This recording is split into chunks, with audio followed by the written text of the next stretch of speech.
Welcome to Sexology, a podcast that untangles the science of sex and pleasure.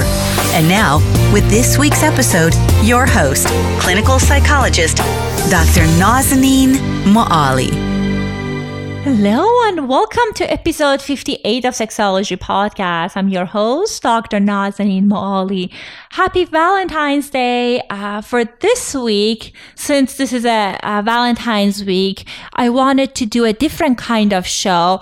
We're doing listeners' mail, and in the second part of the show, I'll be joined by Dr. Dana Nelson to answer one of our listeners' questions about sex in long-distance relationships. As soon as I read the email, I said, this is going to be perfect for Dr. Dana Nelson. She was our guest in previous episodes, and she's also a host of the podcast I wanted to introduce to you guys, which is called Mindful Expat. It's a wonderful podcast which focuses on issues of emotional well-being and resilience for expats, intercultural couples, and others living abroad. Dr. Dana Nelson is an American psychologist and psychotherapist originally from Northern Virginia who now lives and practices in Lyon, France. She completed her master's degree and PhD in clinical psychology from Penn State University and worked for a number of years in community mental health as well as university counseling center settings prior to moving to France in 2014. While in graduate school in rural central Pennsylvania, she met her husband. He's a Frenchman, and they did long-distance relationship for 2 years. Afterwards, she moved to France. And that's why I thought, this is going to be perfect because we both had experiences with long-distance relationship, and we can talk about it from our experience and also from our professional experiences and knowledge.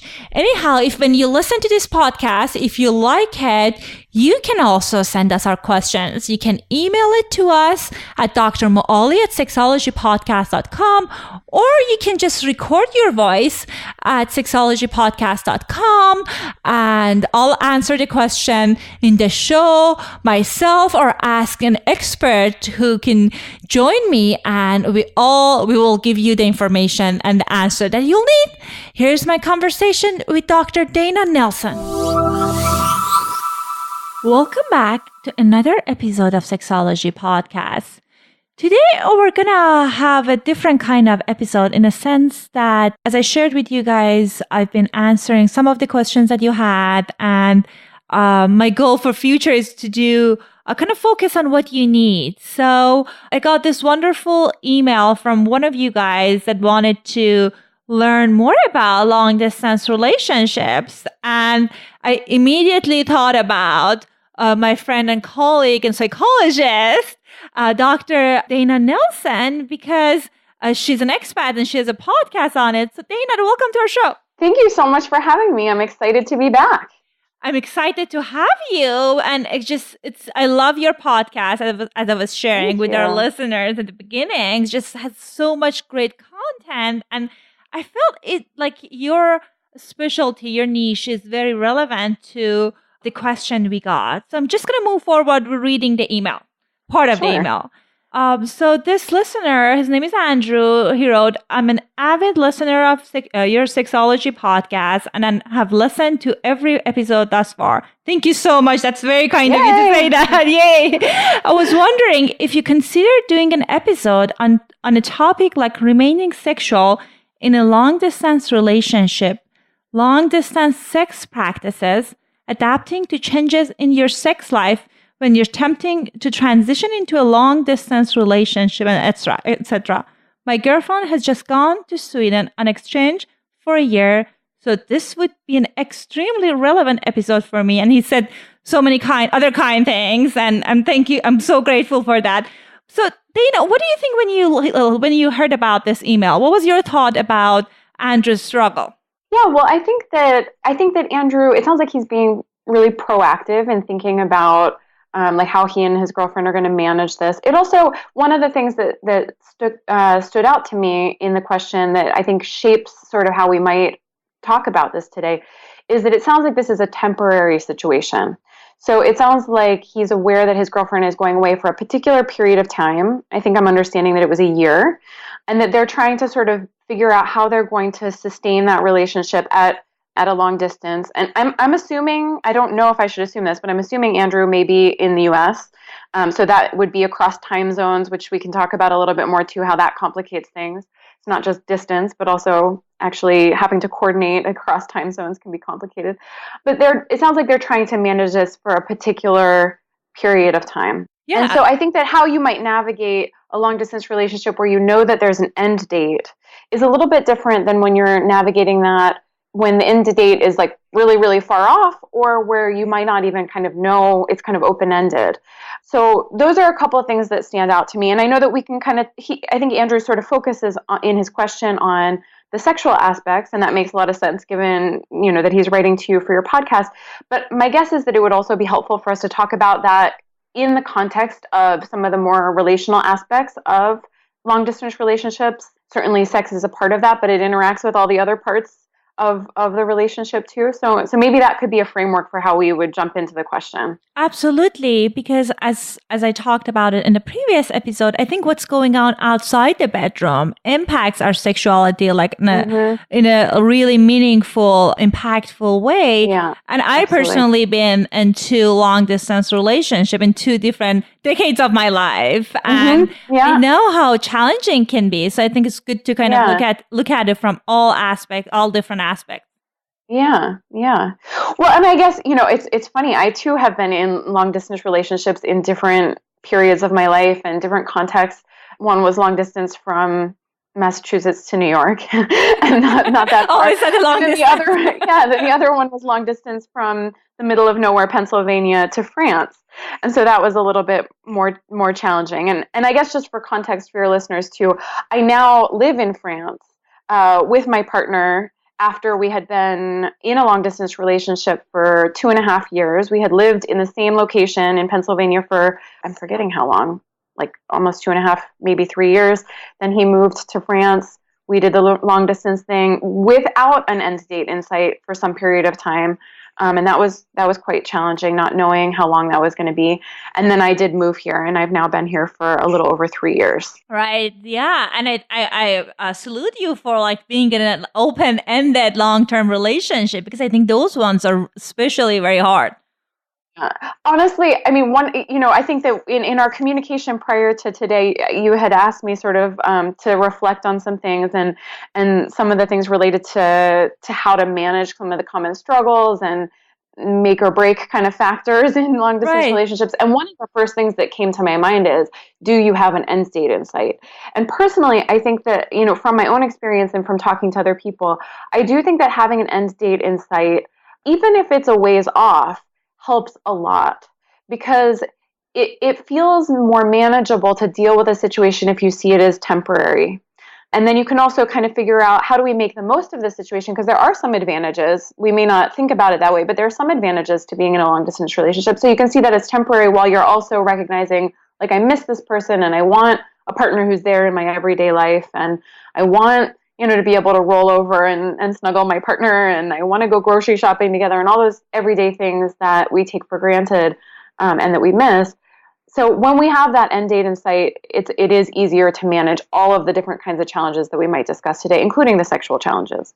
Right, because you're right. As when there's a hope that I'm going to see the partner, even if it means like in a year or 2, still it gives people some kind of hope and some kind of kind of framework of kind of working with that. Yes. What are some? Go ahead. Have something to plan for the future too. Yeah, absolutely. Sorry, and it makes the time kind of like, as you were talking about, makes it easier for you to kind of focus on, okay, maybe I'll focus on the things I want to do right now, like by my own self. Yeah. So tell us a little bit about other common challenges that you see. Yeah. So, I mean, I think some of the really obvious common struggles that people experience in long distance relationships are just missing their partner, feeling really sad and lonely without their partner.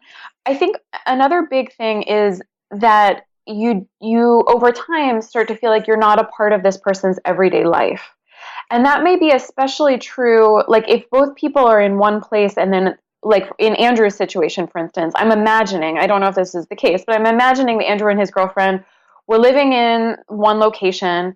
Andrew may be remaining in that location and his girlfriend is now going to Sweden. So she kind of knows about his everyday life there. Certainly his life will evolve over the time that she's gone, and aspects of that will change and she won't be as much a part of it. But he may know very little about her day-to-day life. I'm assuming he'll visit her, but he won't necessarily know all the little details that make up her everyday experience. And I think that can feel like we're missing out, that we're not part of our partner's day to day, and that they're not part of that for us. So that can feel challenging. If we're not careful in terms of how we manage things too, that can cause us to start to grow apart. And I think that, we can talk a little bit about how to manage that.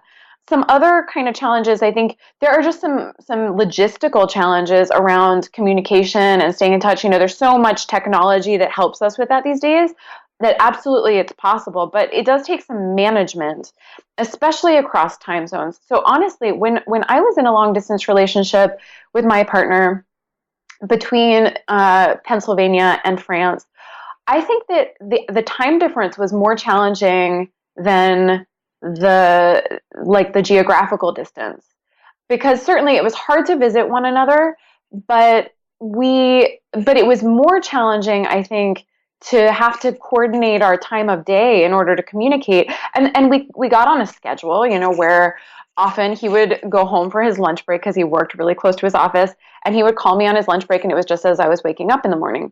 Or we would talk on my lunch break and it was, just as he was getting home from work. But I think it's really challenging when you're in a different mindset at different times of day. So you're kind of always a little bit off, like not quite in the same zone. One of you may be kind of excited and energized, the other one may be just waking up, or one of you may be kind of wanting to connect and feeling kind of, cuddly, or the version of cuddly that you can have over the internet because they're getting ready for bed, and the other one's still at work. And so that is a challenge if you're doing it across time zones. That's not going to be a challenge for every long distance relationship, but just managing things like that and finding a rhythm that works for you, finding ways to stay in touch, that can be a common challenge. And we can talk a little bit about that more too, if you'd like. Yeah. That's, I think, and to that point, because that was a challenge we had as well. Uh-huh. So I think, the first long distance relationship I had, I met someone back home in Middle East over summer, and I moved, and I was living in the US.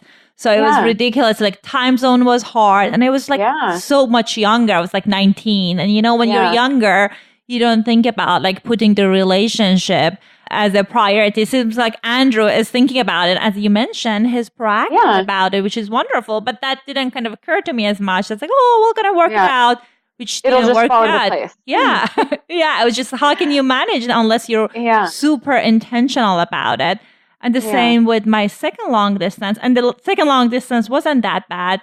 For my postdoc and internship, my husband, and then he was my boyfriend, he was living in LA and I was in Bay Area. So which was 6-7 hours drive. But because of his schedule, he wasn't able to come every weekend, or it was pretty much once a month we were seeing each other, which is significantly, I would imagine, more than what Andrew can see his girlfriend. Probably. Yeah.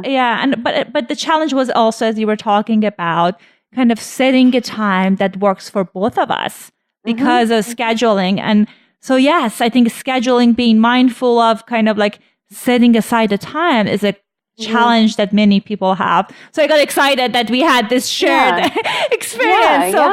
Please tell us, you were telling us about other stuff. Well, and I think that there's another challenge I want to mention that is sort of the flip side of what we're just talking about here, which is needing to balance prioritizing the relationship and making that time and being intentional. Because if you just assume it's going to fall into place, it probably won't.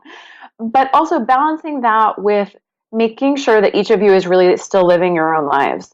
Because I think that in a long distance relationship, there can be a risk of spending so much time on Skype, on the phone, going home from something early to speak to your partner, and then not engaging with your friends or not feeling like you're living your life there.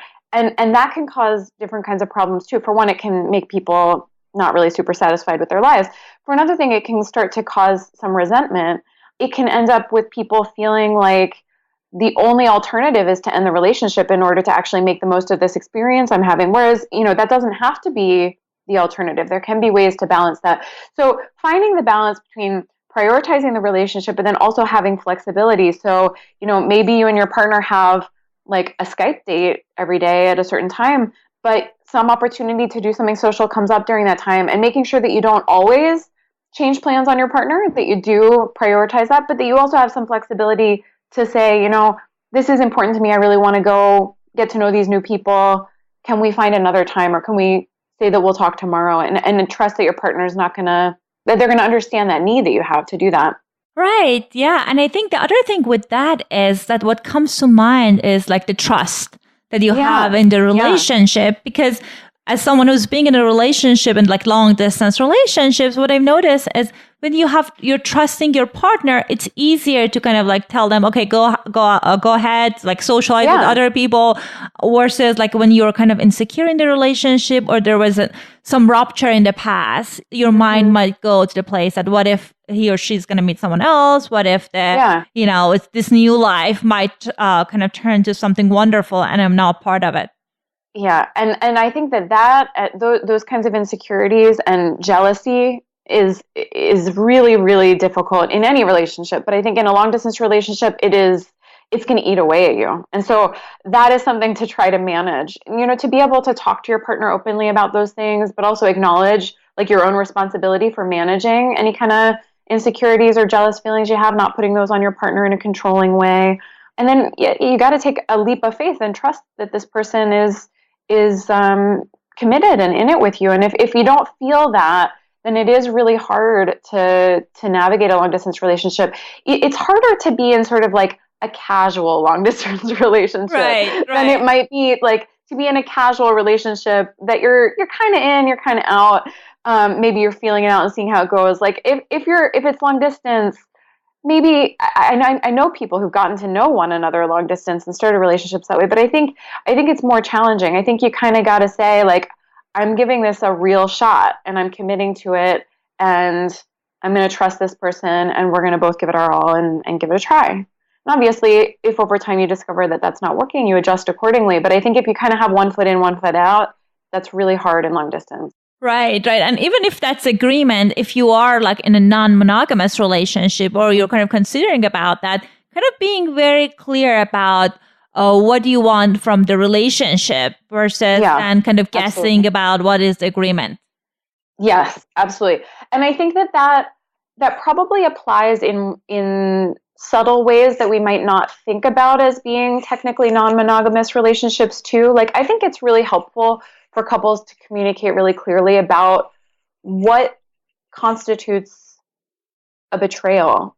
Like I think many couples, obviously if couples are wanting to have sexual relationships or encounters with other people, most people would agree that probably warrants a conversation and making sure everyone's on the same page about that. But I think we don't necessarily think that it warrants a conversation to say like, how do you feel about the idea of me getting to know a new person and flirting with them? How do you feel about me enjoying the fact that somebody else is showing interest in me, even if I don't reciprocate? Like, are those things that cross lines for you? Or is that, like, can we just talk about that and laugh about it and have it be, a part of our relationship? But I don't think everyone's always on the same page about those sorts of things. And that can end up with people sort of fanning the flames of insecurity and jealousy in any relationship, but certainly in long distance ones where it may be, things may sort of come out and people start to feel like, oh, you were hiding something from me, when the other person may not have known that it would be experienced as a betrayal, or might have suspected but wasn't sure, and so hid something because they thought it might upset the partner. And I think it's better to be above board about those sorts of things, so we make sure that we know we're all on the same page. Right. And I 100% agree with you on kind of like talking about this thing, because like throughout the years, I learned that working with couples, that sometimes people have different definition of betrayal. And some people even consider like emotional connection with someone else as a betrayal. So it's important to talk about it. And also at times when we keep something secret, actually, I think that's more dangerous in a way that it might turn to something that wasn't the person's intention. And I think just it's important to kind of talk about what's my boundaries around like kind of different things in the relationship as you were talking about. Yeah. And if we don't know what our partner's boundaries are, then that uncertainty can sometimes end up with people feeling like, maybe I shouldn't tell them this. I know it's harmless, but I'm afraid that they might be jealous. So maybe I'll just keep it a secret. And that ends up being a betrayal because now there's a secret. Right. So it's helpful to just know, like, what is my partner comfortable with or not, or to check in so that we know that, so there aren't these things that are kind of festering as secrets. Right. And I think one thing that is really important in a long distance relationship is just like working in our communication style, because I feel when you are in the room with the person, there are so many like different things with body language and different things that can help you to convey the message. But when you are in a long distance relationship, all you have is the communication and like the emails and phone calls. And it's really important for you to fine tune this skill. Yeah. Of course, with Skype and things like that these days, you do have body language a bit too, which is helpful. But I think it's absolutely true that communication, while important in all relationships, is especially important in long distance. And I think that long distance can highlight communication breakdowns. So it can become very challenging if your communication is not that great. But it can also be a catalyst that can help you actually improve your communication. I think that people can really grow closer through long distance relationships. It can also make people grow apart. So I think it can really go either way, but I think it has the opportunity to make you grow together if you do, it forces you to communicate about things you might not have communicated about before. You know, it makes me think, I had a friend at one point who told me that one thing she really appreciated about being in a long distance relationship, and this was a relationship that sort of started out long distance, was that they really got to know one another in ways that they might not have had they just been able to like hook up all the time. You know, like there are moments where it's awkward, and so you just like start making out, and you don't have to talk so much, especially like early in a relationship. And you know, when you're long distance, you can't do that, or at least you got to get more creative in terms of how you might do that. So you end up talking a lot more, and I think that can end up being really, it can really improve intimacy in a lot of ways. In ways that can ultimately not only improve your emotional intimacy, but your sexual intimacy in the long term too. But because you can't fall into that easier pattern of like, let's just let our hormones take over, then, you know, you actually have to have those conversations. Right. And you're right about the kind of like how kind of long distance relationship, because the communication is important and has potential to increase intimacy. I was thinking about the conversation I had with Dr. Hartline few months ago, and she was talking about sex and technology and how the relationship in chat room and online usually move faster as far as intimacy in the way, because people tend to type how they're feeling. And that can be very attractive because we don't usually communicate those things verbally. So I think that has that potential. Yeah. Well, and you know, I think what that makes me think of is how there are different means of communication that might make some of us more or less comfortable.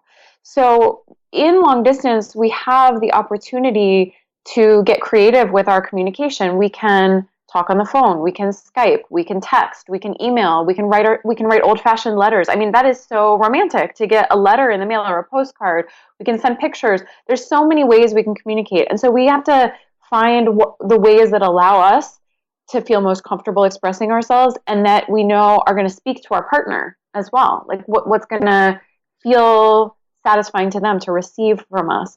And usually there's some combination of those things, but it may be that it's easier. Like I know that when we were in a long distance relationship, my partner and I, there were certain things that, I mean, we would Skype or FaceTime or whatever all the time, but there were certain kinds of challenging things that I often found it easier to communicate in email about because it allowed me to gather my thoughts and feel like I was really expressing myself well. And so we would talk about that. You know, we'd say like, this is a difficult conversation. I want some time to think about it and I'll write you an email. And then also if he emailed me back, I could see certain things in writing that might be harder for me to take in. I could dismiss them more easily if he said them in Skype, but like reassuring things potentially. And I could see them in the email and I could remind myself of those things. And that was helpful to me. But, someone else might feel like it's really hard for me to put things down in writing. I really want to hear it in my ear. Like, let's talk on the phone. And so figuring out what works for you in terms of the different forms of technology that can facilitate communication, as you were saying. So as we're talking about long distance kind of using technology, let's kind of like transition on ways that people can stay sexual with their partner in a long distance relationship. What are some of the thoughts that you have about that? Well, I think that some of what we've been talking about communication applies there too. I think it's really important that people communicate about their sexual needs, about their desires, about their fantasies, about their frustrations, and sort of think of that as something that like a challenge that they're going to work to overcome together. They're not always going to feel like they're succeeding at it. Sometimes it's going to be frustrating. Sometimes they're going to, really not find the forms of sexuality that they can explore from afar as satisfying. But seeing that as an ongoing thing that they're working on together and getting creative about and being playful with and trying things out and having fun. So communication is definitely important. And I think that oftentimes when it comes to the ways that people might explore their sexuality in a long distance relationship, some of that might feel uncomfortable because it might be things that people have not tried before and people might be hesitant to trying those things out. And being able to communicate about our discomfort, being able to say, okay, I'll give it a try, but if I'm really uncomfortable, then I'm gonna want to let you know. Like, be able to talk about all of that as you explore and try new things, I think is really, really important. So, like, for one thing, like some of the obvious ways I think that people can continue to maintain their sexual connection. And then as we talk about these, maybe we can kind of talk about some of the challenges too. But I think some of those things include like having like phone or Skype sex, like where you can be talking to one another about things you want to do to one another. You can be self-stimulating and telling your partner what you want them to do to themselves. There's, that can be definitely like a part of people's sexual experiences. People can also send sexy pictures. They can write sexy texts. They can write emails, sort of their fantasy of what they would like to do with their partner. They can flirt. They can read sexy books together and discuss them. There's all sorts of things that people can do. You can make videos and send them to your partner of you doing a strip tease or whatever. You can get all sorts of creative and be fun and, lots of different options. I think that some of these different options have the potential to make people feel self-conscious. And so that can make people feel vulnerable, which if we allow ourselves to do that, it can enhance our intimacy. If we feel pushed to do that and we don't feel like we have total control over that, if we feel our partner is pushing that, it can feel like that can feel damaging to the relationship. So I think it's just important to be able to talk about it and to check in with one another and to adjust, if somebody's not feeling so comfortable with that, to adjust accordingly, to reassure one another that that's okay. Right. And I think it's just such a valid point that you're talking about the difference between like kind of openness, I want to try it, whether it's a thing for me or not, or kind of feeling kind of violated. Someone's pushing something on you and just makes you kind of resentful. So I'm thinking at times it might be helpful for the couple to talk about how, we have yes, no, and maybe lists for sexual behaviors. Yeah, maybe create that's a great idea. All the kind of thing that you were thinking about. You can do like sexting, Skype, like using sex toys, all of those kind of things in the list. And each partner can write which one is a yes, which one is a no, and which one is a maybe. And for the maybe one, what kind of thing you might kind of have in place in order to feel you secure to do that. For example, like if that's not your thing, so like what would be, how can you kind of set boundaries with the maybe ones? So I think that's something that might be helpful for people if they have some kind of concrete way of addressing that. Yeah, that's a wonderful idea. Yeah. Well, and I think that like recognizing too that like you're exploring something together, and you might try something and find like that really does not work for me. And so I tried and not really wanting to do that again. Or, or you feel really uncomfortable and you can say to your partner, like, I'm feeling really uncomfortable with this, and you trust that they're going to, be willing to stop and talk about it and do something else to feel close with you, or that you take that off the table for now, but it doesn't mean it's off the table forever. There may be another moment in which you feel more open to exploring things in that particular way. But I think that, underlying all of these things that we're saying is communication and talking about it. Right. And as you were talking about it, I think it potentially can gives us opportunity to long distance relationship to kind of explore facets of our sexuality and our like different kind of like things that we are interested in, we're good at, that you can potentially incorporate it in the relationship in future. Yeah. So for example, my husband's really good at writing, and I find like, oh wow, he's great with erotica. And that's something that I found like, okay, we can use it like later as like one of the things that enhance our sexuality. So I think it just depends on what do you discover, and like keeping an open mind, but also being mindful of your own boundaries. Yeah, absolutely.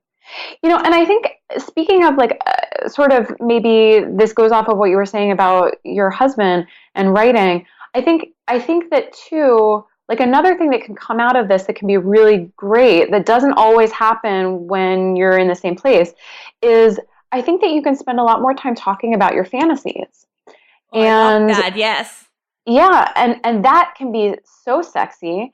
And you can apply it when you see each other again.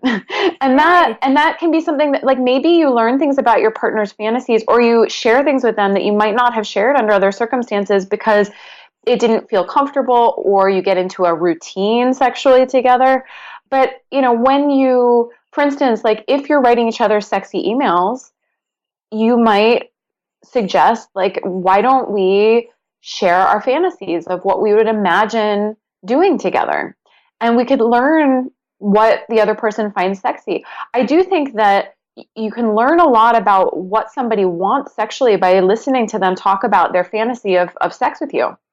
So we can learn a lot about like things that we can apply in real life later. It's also, incredibly sexy to have those conversations. So, it can be fun in the moment, and it can actually enhance our sexual relationship when we're actually together again in the future. Right. It just gives you permission to talk about your fantasies in a non-threatening way, because I feel when the partner is there at times, people feel kind of pushed that like maybe he wants you to act it out, versus in the long distance relationship, at times there's not an option to act it out. So it gives you just data. Yeah. And then you can take it into account or not, but you have information now about what your partner fantasizes about. Yeah, and I think like technology potentially is your ally. I remember when I had the initial like the first long distance relationship in my teens, all we had was phone, and it was just like not as exciting. And today we have lots of different kind of, as you said, FaceTiming, videos, and all kind of different things you can do. And I think it's just important to kind of talk about if you have some concern about that, because I sometimes hear that some college girls, they had this like bad experience with kind of sexting, sending pictures. Now they are hesitant to do that because of privacy. So I think that's important to kind of talk about all of your hesitation with your partner. Yeah. I mean, I think that has to be a part of this conversation. What you're saying is so important. It's like what we're talking about here. We're kind of assuming that all of this is happening in the context of a relationship where you trust the person, that they're not going to be like releasing your sexy pictures that you shared with them on internet chat rooms or whatever, these horrible things that we hear about. And I think that the sad truth is that many of the people to whom that later happens had absolutely trusted that their partner would never do that as well. And so I think it is really important to make sure that you're, being clear with yourself about, can I trust that this person, would keep these things private, and sharing those fears with your partner, and really being on the same page about that sort of thing. Because obviously, if you don't trust that somebody wouldn't use information like that to hurt you, then you probably shouldn't be doing that sort of thing with technology with them, because these things, they are there forever. Whatever we share over the internet, in emails, we don't know what Skype does with our data, all sorts of things like that. So it is important to be careful about those things. Right. And also I was looking about it, like doing some research, and I saw there are apps that are specifically for like, sexting and things of that nature that kind of, maybe there has additional level of privacy, but like, as you said, I think you may know more about that than I do. I don't know about that. No, but I think like when it comes to it, trust is the most important thing, because even with the most secure form of like platform and apps, there's always a possibility that your information might get kind of in the hands of people that you don't want to get kind of like share those pictures with. So I think like if there's a trust and still you feel kind of uncomfortable, you can look into the apps.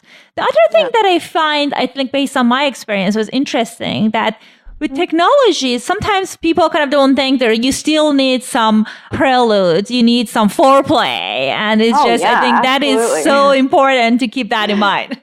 Yeah. Well, and I think that you can use technology as your friend in that too, because foreplay can happen across different technological platforms. For instance, let's say that you have a Skype date with your partner, at a certain time later in the day, and you can be sending them sexy texts. You can, throughout the day, kind of leading up to that, you can the night before you're going to have, like, let's say it's a weekend, and so you're going to be able to talk longer, and you're hoping to have some kind of sexual connection during that. The night before, you can send them an email telling them some of the things that you're fantasizing about. Like, these things can build up in a way where the person has started to think about, like, they might start fantasizing, and then both of you are feeling more open to exploring that when you do then, get on Skype together or whatever. Or it also, I think part of it is, once you're there, sort of not just assuming you're going to just jump right into that, to make sure you're like finding a way to connect with that person, that you're sort of maybe hinting at things, maybe teasing them a little bit before you expect to jump right in to something that might feel, more vulnerable. Right. And at times I feel like your foreplay can be in the form of like you kind of sending them kind messages, or kind of at times you're saying that I'm thinking about you, and just kind of like securing that emotional bond. Absolutely. I think that it is really helpful to expand our view of foreplay to things that are not overtly sexual, that are about connection. So being able to just like say, I'm thinking about you, or I can't wait to talk to you later, or, missing you, or whatever, letting that person know that they're on your mind, I think that qualifies as foreplay. It makes that person feel more open to connecting with you in other ways, including sexually. Right. And I think one other thing that's helpful is just like incorporating some element of surprise. And I think that's definitely helpful with kind of sparking different things, whether if your strength is like writing with kind of like sending an email or letter, or it's on images. So kind of being open and curious, as you talked about it, with kind of things that is your strength. And even if it doesn't necessarily mind blowing with your partner, at times it can turn us on, as far as like, when we're doing those things. Yeah. Like exactly. When you're doing these things, you're not just doing them to turn your partner on, you're also doing them to turn yourself on. And I think that kind of leads into something else that's important to be a part of this conversation. I think that this applies to non-long distance relationships too. But I think that in long distance relationships, we also have to take responsibility for meeting our own sexual needs in certain ways. And that doesn't mean not including our partners in that. But I mean, I think that, to be able to say, like, you're going to have to get comfortable with, if you're feeling sexually frustrated, you're going to have to get comfortable with being the one to turn yourself on, and to allow yourself to explore masturbation and explore other forms of sexuality with yourself. You can include your partner in that by telling them about it, by doing it together over video, but not being passive about that, and then feeling frustrated and resentful that your partner is far away. Like, taking that literally and figuratively into your own hands. I love that. And that is so true, because I feel if you're not kind of engaging, you kind of like want to table your sexuality, it's going to be hard, because then you're going to feel resentful and frustrated, and that can like harm the relationship that you have with the partner. Yeah. And I think that maybe like that's an important thing to think about outside of long distance relationships too, that like ultimately we are responsible for, well, at least partly responsible for our own sexual satisfaction. We need to communicate our needs to our partners, not expect them to read our minds. We need to allow ourselves to be open to exploring things with our partners, to also be vulnerable in emotional ways that might also allow us to be vulnerable in sexual ways. There's all sorts of ways in which like we need to kind of step up and show up as a full participant in our sexuality. And I think that not expecting the other person to do that for us. Obviously, they play an important role, but we're not passive recipients of that. And we need to really acknowledge that, I think, especially in long distance relationships, so that we don't have resentment, so that we don't feel frustrated and then act that out in ways that ultimately damage our relationships. Right. Before we end our conversation today, is there anything else that you want to add before we kind of close this episode? This may be stating the obvious, but we haven't mentioned it here, and I just think it's worth mentioning that sexual frustration for a period of time can actually be really sexy, as long as you know that it will not last forever.